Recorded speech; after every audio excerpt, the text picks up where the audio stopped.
अथु करे के जौन करो तौन करे के पड़ी। हां रहबू तबो ठीक बा, ना रहबू तबो ठीक बा। अब बोलो अपना में विचार करो कि कौन ठीक बा।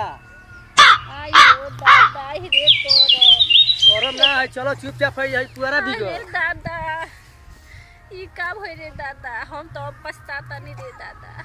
हम एकरा चलते नतिया के चलते 3 गो हम जन्माई अपन बाल बच्चा अपना सुघर अपना निमन मरद के छोड़ के चली गईली।